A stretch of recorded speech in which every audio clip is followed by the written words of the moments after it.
Cet après-midi, on va voter, on va débattre de ces orientations budgétaires de 2022. Vous savez, le territoire de la côte ouest, c'est d'abord de l'économie, c'est-à-dire aménager des zones d'activité économique pour l'emploi,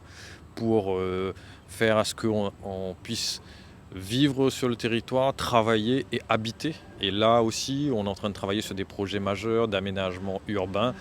par exemple comme l'écocité, où là on a des dossiers importants. On va créer la ZAC Cambé. Enfin, on va lancer ce projet d'aménagement avec la création aussi de l'outil d'aménagement, qui est une SPL d'aménagement, qui sera l'outil, le bras armé de l'ensemble des maires du TCO pour aménager le territoire ouest, mais aussi les différentes communes. Donc, c'est des points importants.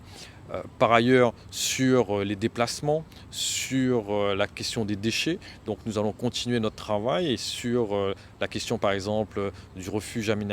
animalier pour le territoire de la côte ouest, nous allons lancer les études de faisabilité pour que rapidement on puisse avoir ce refuge qui est essentiel pour le bien-être animal sur notre territoire et éviter l'errance animale sur le territoire de la côte ouest. Bien sûr, il y a un gros volet de développement et de l'aménagement des hauts de notre territoire avec le projet Petite Ville de demain à Trois-Bassins, mais aussi les réaménagements de bourgs, la résorption de l'habitat insalubre dans les Hauts pour faire à ce que nos concitoyens dans les Hauts puissent mieux vivre avec des outils, des conventions qu'on a signées par exemple avec la Fondation Abbé Pierre, la régie intercommunale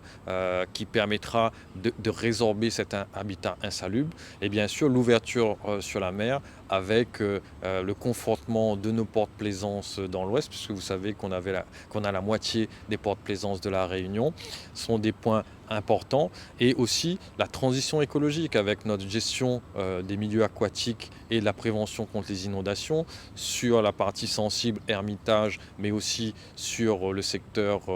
de la rivière des Galets, mais aussi de travailler sur le trait de côte avec sur le sud de Saint-Leu où on a vu des difficultés en cas de fortes pluies et d'avoir une surveillance de ce trait de côte sur l'ensemble du territoire de la côte ouest. On a des modèles de gestion actuellement qui sont totalement différents.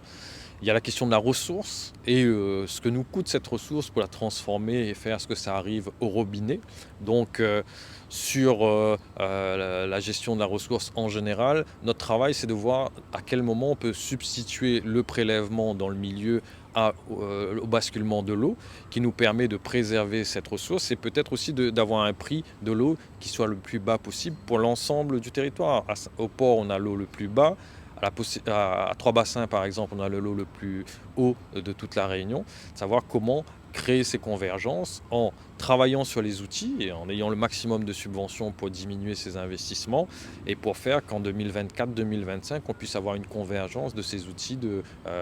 gestion de l'eau sur le territoire de la côte ouest.